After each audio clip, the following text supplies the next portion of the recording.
मित्रों, चाहे कितने ही सगे हो, इन तीन लोगों पर कभी विश्वास नहीं करना चाहिए। यह तीन लोग धोखा अवश्य ही देते हैं, इनसे हमेशा बचकर ही रहना चाहिए। तो मित्रों, आइए जान लेते हैं वह कौन से तीन लोग हैं जिनसे हर व्यक्ति को बचना चाहिए। मित्रों, एक समय की बात है, मध्य देश में एक बहुत ही सुंदर नगर था। उस नगर में एक चोर रहता था। वह छोटी मोटी चोरी करके अपने परिवार का पालन पोषण करता था। वह अपना जीवन गरीबी से बिता आ रहा था। उसके परिवार वाले बहुत दुखी रहते थे। उसकी पत्नी हमेशा बीमार रहती थी, बेड पर पड़ी रहती थी। उसके पास इतनी मोटी रकम नहीं थी कि वह अपनी पत्नी का इलाज करा सके। उसकी पत्नी हमेशा बीमार रहती थी, इसीलिए उस चोर के मन में यह ख्याल आया कि क्यों न हम बड़ी चोरी करें। और उसके बच्चे हमेशा दुखी रहते थे। उसके बच्चों को हमेशा भरपेट भोजन भी नहीं मिलता, वह भूखे ही रहते थे, क्योंकि वह जो चोर था वह हमेशा छोटी मोटी चोरी करता था।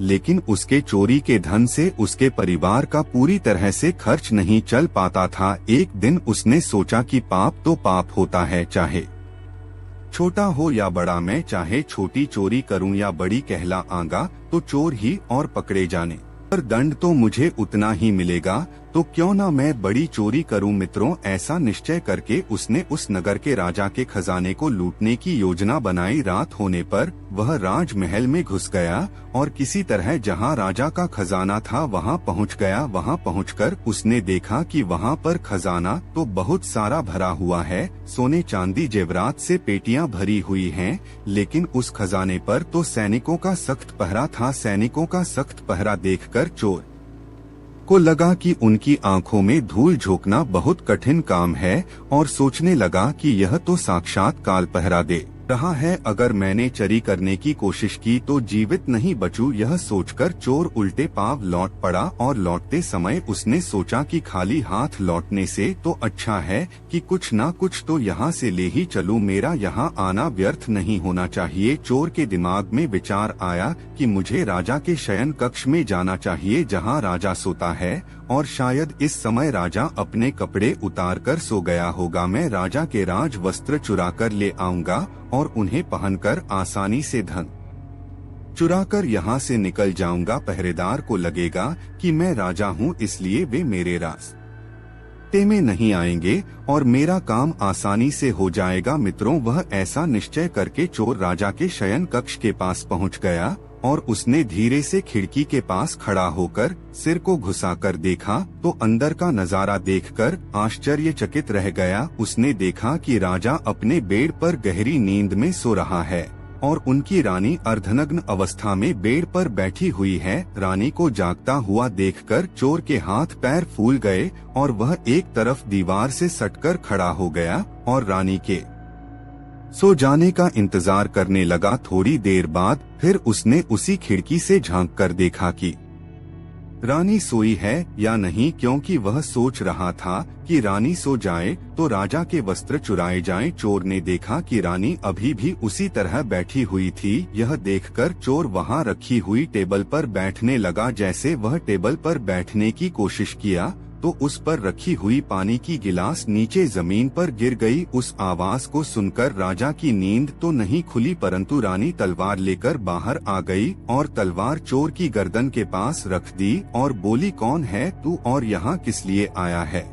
सच सच बता वरना तेरा सिर धड़ से अलग कर दूंगी। चोर डर के मारे थर थर कांपने लगा और उसके पसीने छूटने लगे। फिर हाथ जोड़कर गिड़गिड़ा आता हुआ बोला, हे रानी साहिबा, मेरी जान बख्श दो, मैं एक गरीब चोर हूँ और चोरी करने के उद्देश्य से ही मैं यहाँ आया हूँ। छोटी मोटी चोरी करके मैं अपने परिवार का पालन पोषण करता हूँ। आप मुझे मार दोगी तो मेरे बच्चे अनाथ हो जाएंगे। मैं वचन देता हूँ कि इस बार मुझे छोड़ दो, मैं कभी दोबारा इस राजमहल की तरफ मुड़कर नहीं देखूंगा। मेरे छोटे छोटे बच्चों पर रहम करो। मित्रों, रानी को उस पर दया आई और उसने कहा, सुनो, मैं तुम्हें एक शर्त पर छोड़ सकती हूँ। मैं इस समय काम से पीड़ित हूँ, यदि तुम मेरे साथ समागम करोगे तो मैं तुम्हें यहाँ से जाने दूंगी, वरना एक ही झटके में तुम्हारा सिर काट दूंगी। रानी की यह अनोखी शर्त सुनकर चोर और भी ज्यादा घबरा गया और कहने लगा, है रानी साहिबा, यह आप क्या कह रही हो? मैं तो एक चोर हूँ और आप इतने बड़े राज्य की महारानी हो। मेरी क्या औकात है जो मैं आपके साथ ऐसा करूं? मेरे लिए तो यह सोचना भी बहुत बड़ा पाप है। रानी ने कहा, है चोर, मैं कुछ नहीं सुनना चाहती। अगर तुम्हें अपनी जान प्यारी है तो मैं जैसा कह हूँ वैसा ही तुम करो, वरना मरने के लिए तैयार हो जाओ। मित्रों, रानी का ऐसा प्रस्ताव सुनकर चोर की जान हलक में अटक गई और सोचने लगा, आज मैं बहुत बड़ी मुसीबत में फंस गया। यदि मैंने रानी की बात नहीं मानी तो भी मारा जाऊंगा और मान ली तो भी मारा जाऊंगा। चोर बहुत बड़ी दुविधा में पड़ गया कि क्या करूं। आखिरकार उसने रानी के साथ समागम करने की बात को स्वीकार कर लिया और बोला, है रानी साहिबा, मुझे 5 मिनट का समय दे दो। मुझे बहुत जोर से लघु शंका लगी है। पहले मुझे लघु शंका से निवृत्त होने दो, उसके बाद आप ऐसा कहोगी मैं वैसा ही करने के लिए तैयार हूँ। रानी ने तुरंत तलवार के इशारे से शौचालय को बता दिया और चोर उसी तरफ चल पड़ा। रानी वहीं पर खड़ी होकर उसके लौटने की प्रतीक्षा करने लगी। चोर ने इस बीच रानी की नजरों से बचकर वहां से भागने की कोशिश की। भागते भागते जब वह द्वार पर पहुंचा तो द्वार पर जो सैनिक था उसने उसे पकड़ लिया और उससे पूछताछ की। चोर डरा हुआ था। उसने सैनिक को सच सच बता दिया कि वह एक चोर है और राजमहल में चोरी करने आया था, लेकिन रानी ने उसे पकड़ लिया और छोड़ने के बदले एक शर्त रखी थी कि मैं उसके साथ समागम करूं। इसलिए मैं लघुशंका का बहाना बनाकर वहां से भाग आया। इस तरह से चोर गिड़गिड़ा करके सैनिकों से उसे छोड़ने का आग्रह करने लगा। सैनिकों ने कहा, देख भाई, मैं तुझे एक शर्त पर जाने दे सकता हूँ और शर्त यह है कि तुम्हें पुनः रानी के पास लौटकर जाना होगा और रानी से कहना होगा कि मैं तुम्हारे साथ समागम करने के लिए तैयार हूँ, किंतु उससे पहले तुम्हें अपने हाथ से राजा को मारना होगा। मित्रों, सैनिकों की यह शर्त और भी ज्यादा कठिन थी। चोर ने सोचा कि वैसे तो प्राण बच भी सकते थे, परंतु अब नहीं बचेंगे। अगर रानी से यह बात कही तो रानी मेरा सिर काट देगी। अब चोर को चारों तरफ मौत ही मौत दिखाई दे रही थी।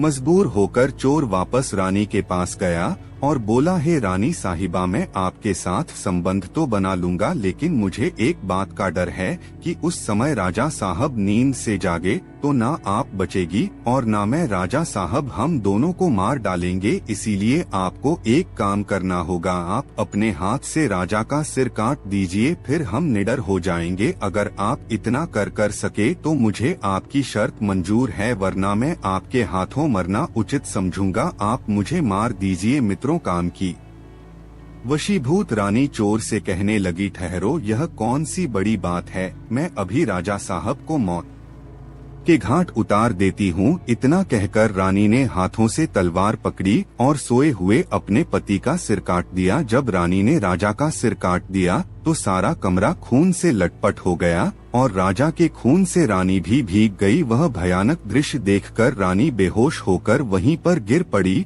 और उसी समय चोर वहां से फरार हो गया। सुबह राजमहल में शोर मच गया कि कोई राजा साहब को मार गया, मगर राजा को मारने वाले का कोई पता नहीं चल पा रहा था। सब लोग बड़े आश्चर्य थे कि राजा को सोते हुए किसी ने मार डाला। इधर रानी भी दहाड़े मार मार कर रो रही थी। इस रहस्य को पूरे राजमहल में केवल वही सैनिक जानता था कि रानी और उस चोर में से किसी एक ने ही राज को मारा है, परंतु उसने इस बात की चर्चा किसी से नहीं कि राजा के अंतिम संस्कार की पूरी तैयारी हो चुकी थी। उधर रानी ने घोषणा की कि वह अपने राजा के साथ सती होना चाहती है। यह जानकर किसी ने रानी पर संदेह नहीं किया, क्योंकि अगर रानी ने राजा को मारा होता तो वह राजा के साथ सती क्यों होती। इधर रानी सारे श्रृंगार करके राजा के साथ चिता पर जाकर बैठ गई। राज्य के सभी लोग चिता पर एक एक करके लकड़ी रख रहे थे और उन्हें नमन करके पीछे लौट रहे थे।